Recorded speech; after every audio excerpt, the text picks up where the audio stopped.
Those are really, really important things to me. And I think they're very, very important habits that are essential to well-being, without a doubt. I also think that part of the whole mind-body integration, from my perspective, is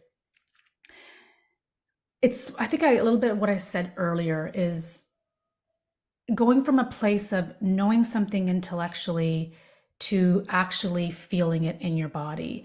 So I think that the more we can start to get in touch with the signals that our body sends us, much like we do when we are working out and when we feel like we've hit a max and we need to pull it back, or we need to push forward depending on the goal. It's much like the same thing. It's really just becoming what I call highly attuned. So Mm, how do we become more highly attuned to our thinking habits, to our physical habits, to those sensations that our body sends us, to, I think, to all of those signals, because the body speaks wisdom. And again, I don't want to sound too woo, because I think people get a little bit freaked out when I bring that up. And what I'm essentially saying is that we are cognitive humans. We think from our head up, like mhm, most of the time. But a lot of the intuition, a lot of that gut instinct, a lot of that um, decision making power lies below the chin.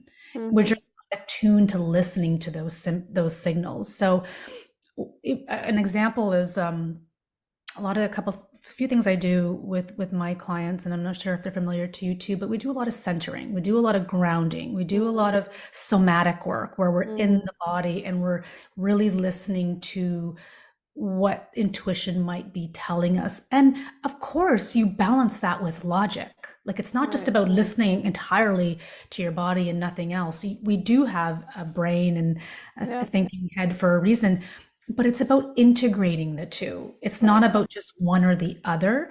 So I just think that when it comes to well-being, the more we can make decisions that are integrated with both our thinking mind and our physical mental selves, the more successful we will be.